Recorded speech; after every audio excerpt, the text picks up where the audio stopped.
the tourism industry is rapidly recovering and is expected to achieve new growth. Our direct channel booking is already 200% of the 2019 level in the travel agency channel. Although the travel agency, they stopped operating for 3 years. The number is returning. By the end of 2024, you'll probably see closer to about 155 million, so just slightly down from 2019. But when you think about it, 155 million is a staggering number. Since September 2023, China has fully resumed international cruise shipping. The robust cruise season that followed has been a strong signal of a revival of China's tourism market, with tourism back on track. High quality of supply will create demand. We create demand. Hotel companies are also seeing bookings rise. Driven by social media, Chinese cities are gaining popularity by being internet famous. Hotel companies are getting ready to seize this immense opportunity. You need to be thinking about communication, you need to be thinking about signage, you need to be thinking about ways that people can experience it just as a local would experience it. Join us this week on Biztalk as we explore the strong recovery and rebound of China's tourism industry. Only on Biztalk, only on CGTN.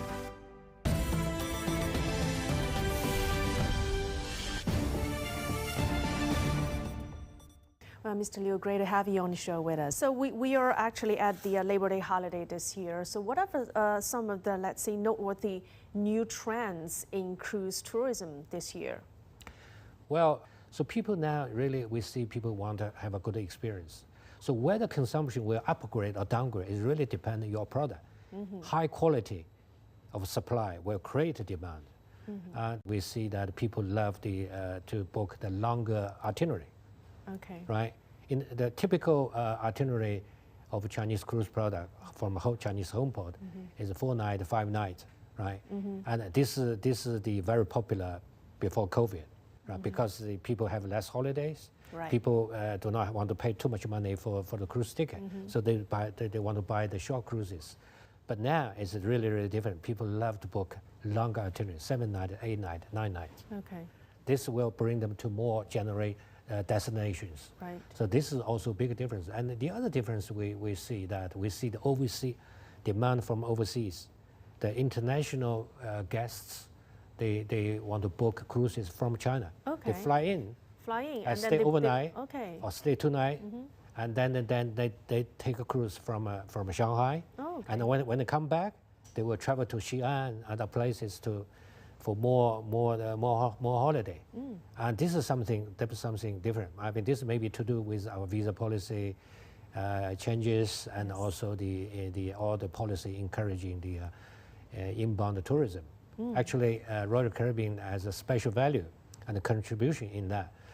In the first 5 months, we already have the Royal Caribbean have 5 brands, 6 cruise ships visited China, bringing 10,000 international guests to China. Yeah, cruise tourism, although it's not something new to Chinese customers, still it is a relatively niche market. So how is it different from traditional tourism? Yeah, I think even in the developed cruise market like North America, the market penetration rate is still very low. It's no more than 4%. In China, it's probably close to 0%. Compared to the ordinary tourism product, there are 3 distinct features of the cruise tourism. Number 1, it is a medium-end and high-end product. It is not a low-end product.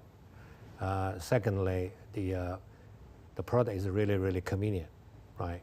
So you don't need to luggage several times. You just open luggage once and close luggage once.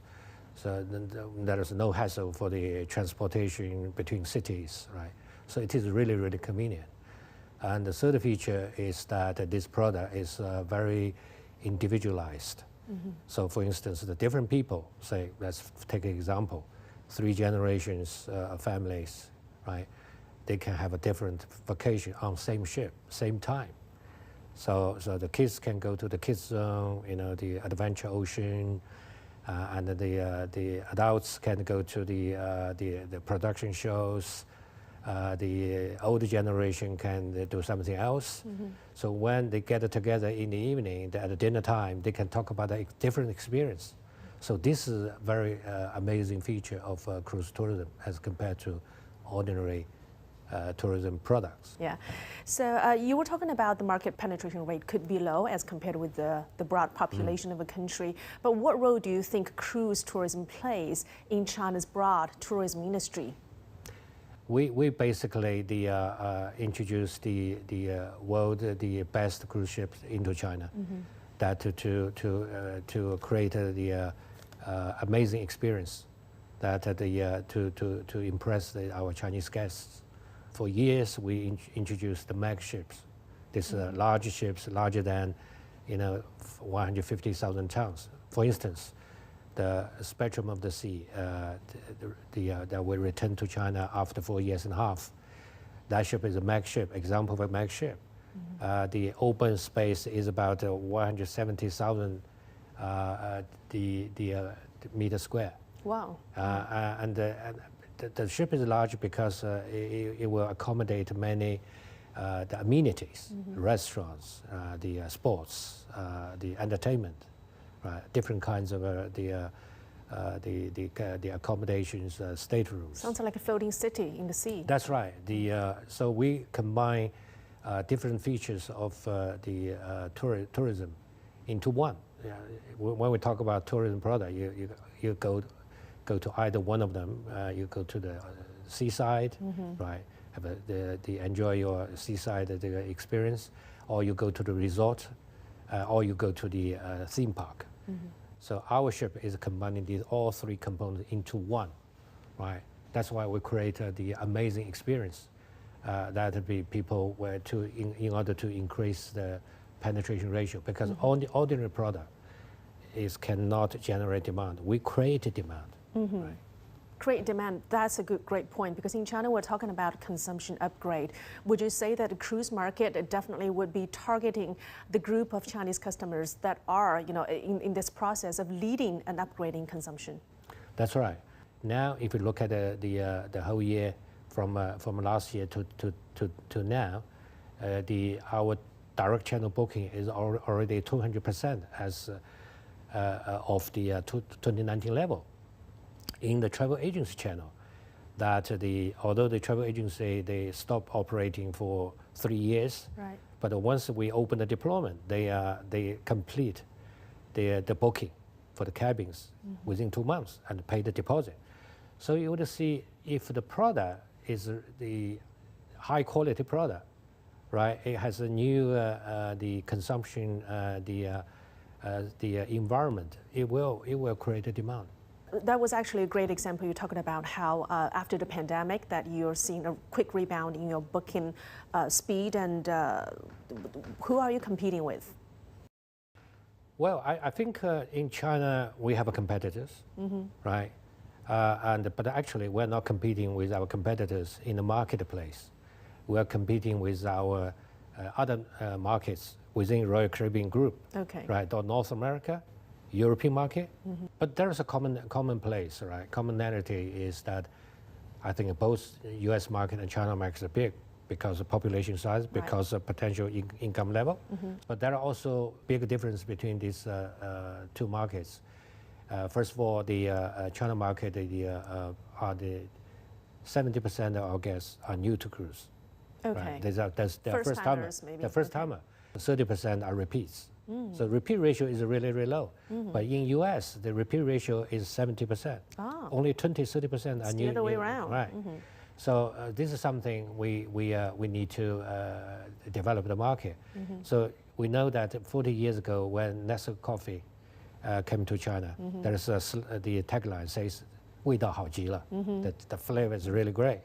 But it took 40 years for Chinese people really become loving coffee lovers. Right? So I hope that we will not take that many years for Chinese people to love become lovers of the cruise product. But it takes time because it's basically a foreign culture concept. The second difference is that the China market is a group market, right? So it's not a FIT market, it's not individual travel, because the tours, the cruise tours are organized by travel agency, so it's group market. So in order for China market to become more developed, we need to make a transition from group market to the FIT market. And the third difference is that this is linked to the second feature of the group market feature, is that the distribution channel is still largely wholesaler, not a retailer basis. Because we want the product information to travel, right, from our end to the consumer very quickly. Right.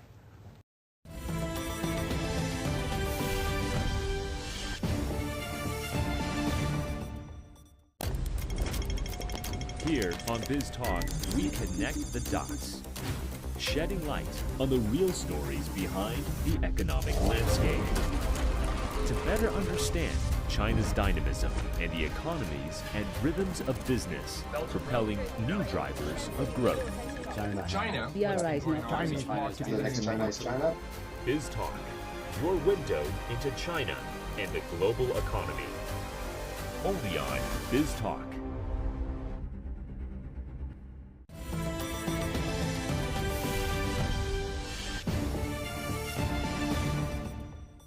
So you were talking about, through all these methods that Royal Caribbean has been sticking with the Chinese market in ups and downs, and you've come through all the way. What about the policy support that you got along the way? To be fair, the Chinese government, both central government and local government, they're very supportive of the development of the cruise industry. And 15 years ago, they built infrastructure before the market exists. They built a cruise terminal in Shanghai, in Guangzhou, in Tianjin, in Shenzhen, in Xiamen, in Qingdao, right? So they have a vision. So they build the infrastructure before the market is ready. So that's precondition for the takeoff of the Chinese cruise market, right? And also after the restart of the cruise industry in China, and the business environment is really friendly with the international cruise companies, and we see the confidence level is coming back, right? So green development is another key word, is a major topic worldwide. What are the cruise industry doing on that front in green development, green transition, or low carbon footprint?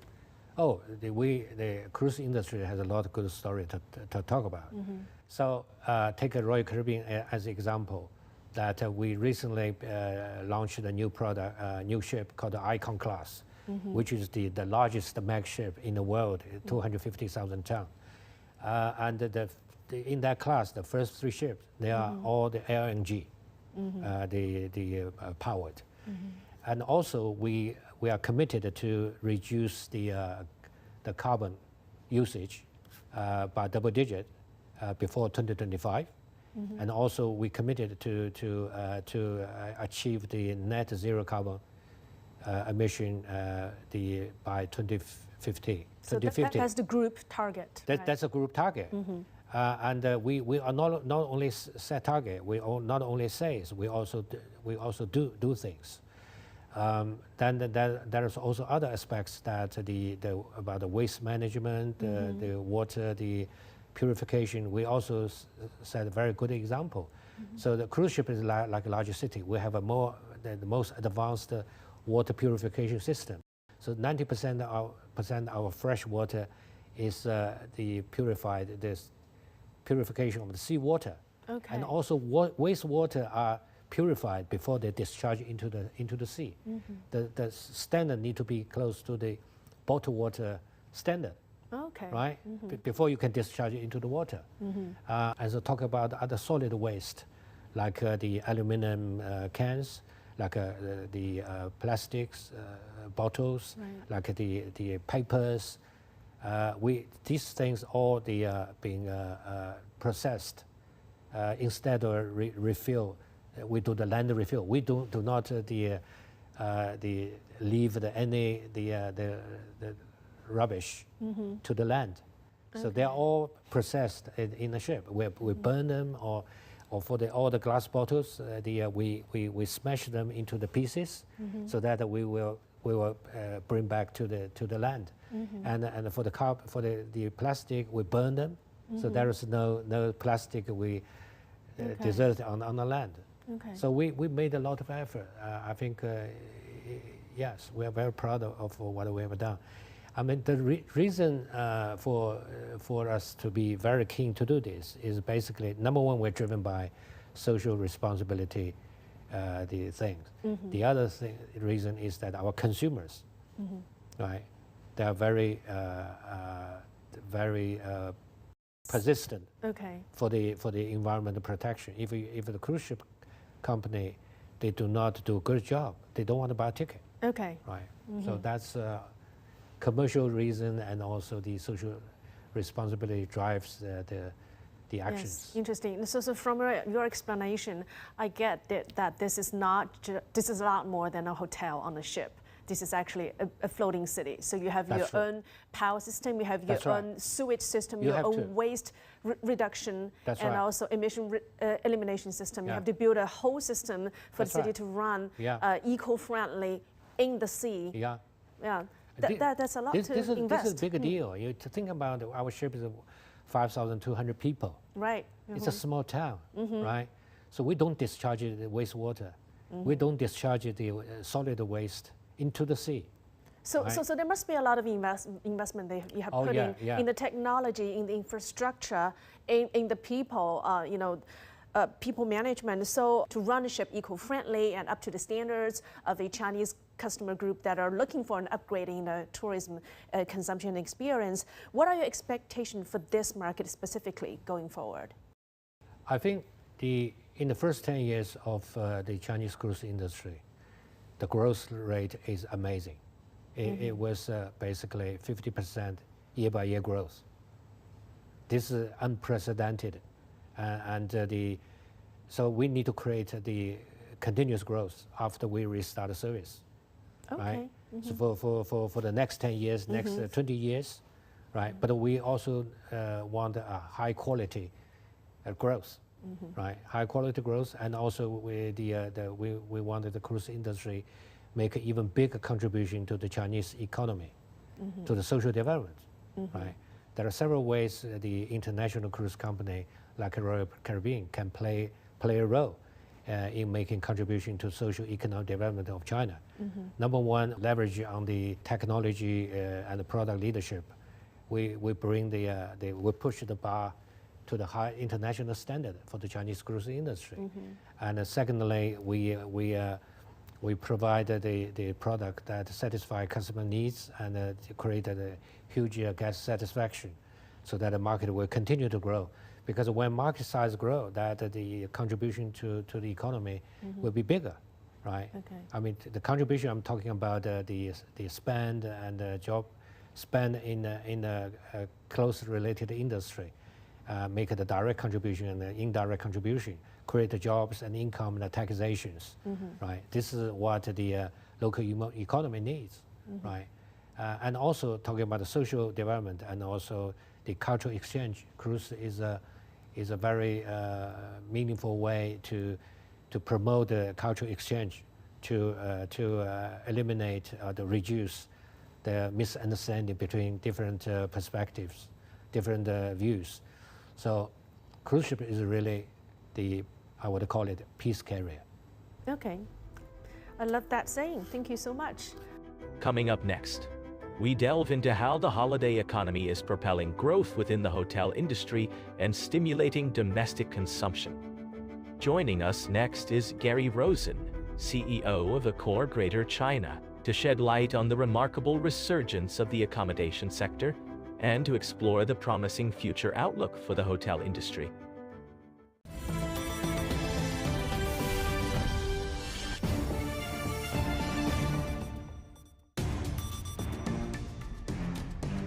.360-degree profiles of industry movers and shakers, tech mavericks, and policymakers. We drill down on their success. We ask how they set strategy and how they navigate in an increasingly competitive market. Real talk, real business. Join the conversation.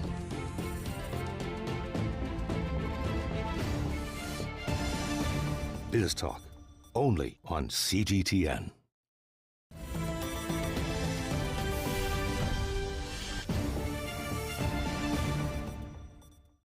Gary, welcome to the program. Thank you Thanks, so much Michael. for joining us. Thanks, Michael. Appreciate it. So, Gary, where do we stand right now in terms of the recovery for Chinese outbound tourists, and especially going to France? Well, it's interesting because 2019, it was a stellar year for outbound. You had 170 million outbound tourists coming from China going abroad.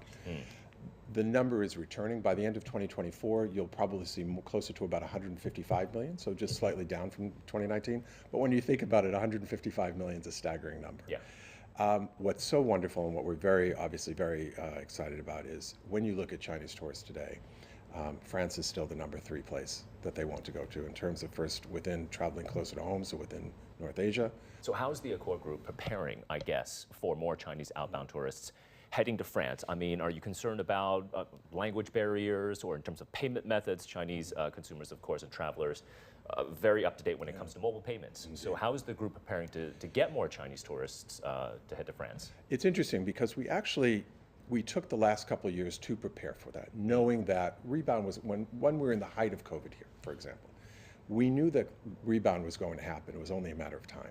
So we actually started with the premise of building kind of, when you think about technology and loyalty, we rethought how we were approaching technology. So we localized our technology here. When you think about China for China, in other words, developing technology for the domestic tourist, for the domestic guest, to be able to have the platform, have the ability to leverage local technology to be able to plan the travel.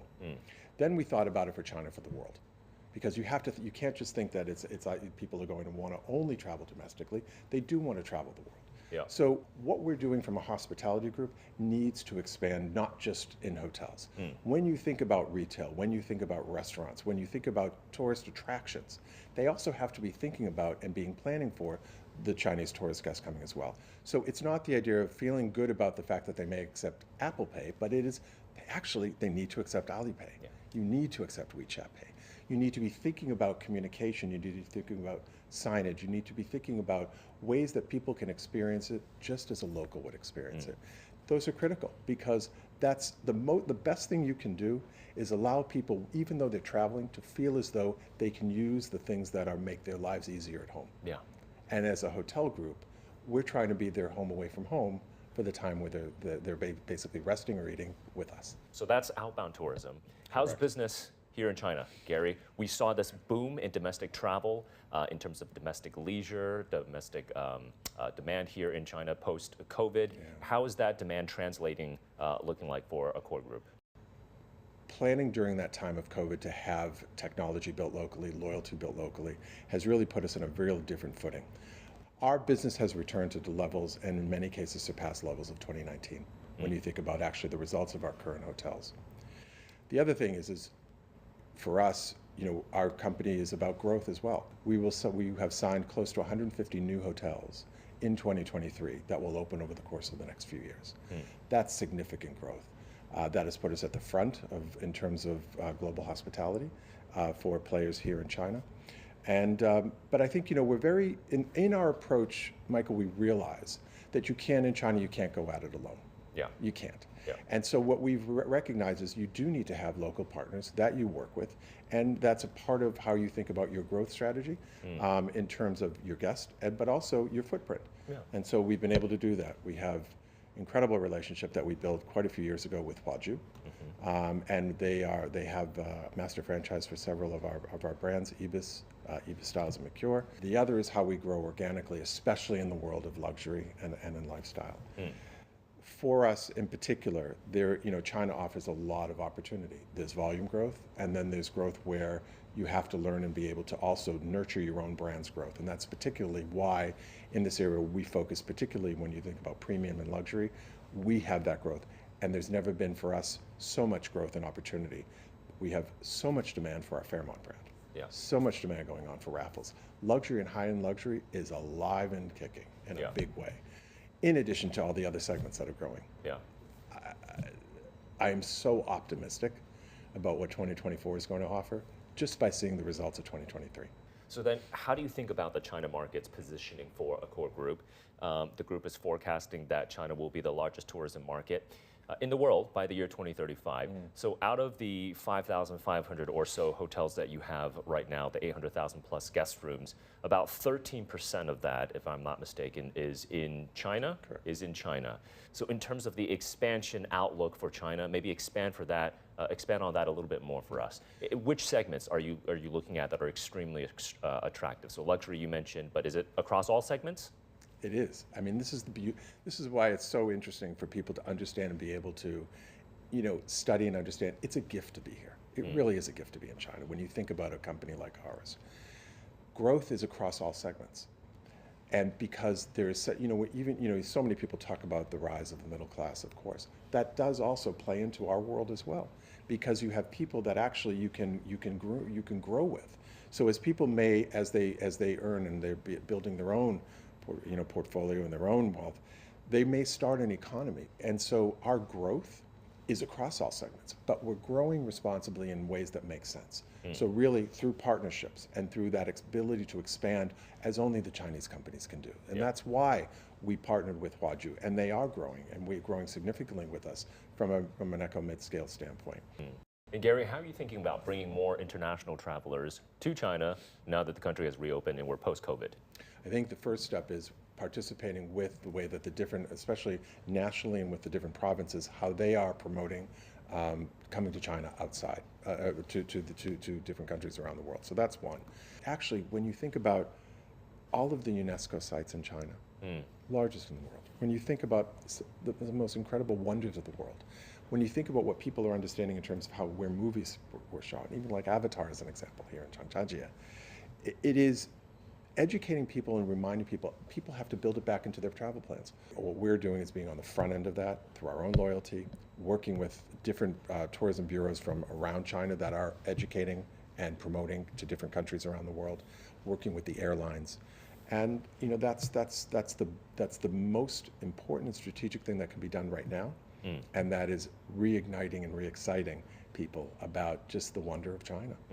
Gary, you are based in Shanghai. You call it your second home. You've been in China now for 2 decades. Congratulations on the Magnolia Award, which is an award that the Shanghai city government gives to expats who really have contributed to the development of the city. How have you observed the changes in China's hospitality industry in the 2 decades that you've been here, since the early 2000s? There's so much, I put it in 2 parts. What's always been and what's always grown is this idea of hardware. So the beauty of the build of the hotels have evolved so much over the years. And not just the idea of new build, but also this need and restoration of these incredible heritage sites. And that we're very, very excited about, and that's grown significantly over the last 2 decades. But I think what's also very interesting are really the soft side, and that is the guest has evolved tremendously. But if I start with actually the teams have evolved. The way that they are going to hospitality school, the way that they're evolving. The guest also has become incredibly sophisticated, demanding different types of experiences, not just the fact of going to a hotel, but what is that hotel doing today? And that's evolved. If you think about, especially the younger generation today, what's so important to them now is different than what was 3 and 4 years ago. We were talking earlier, the idea of sustainability, the environment, awareness of that, and people are willing to travel differently. That's making a huge difference. It's a big part of who we are. It's again back to the idea of being a French company and European-based. ESG is so on the forefront, and there are so many regulations. We're adopting that no matter the fact that we're in China, because that's where the consumer wants to go. Yeah. Great. Gary, thank you so much for your time. Thank you. Gary Rosen, CEO of Greater China at Accor Group. Thank you so much for your time, Gary. Michael, thank you.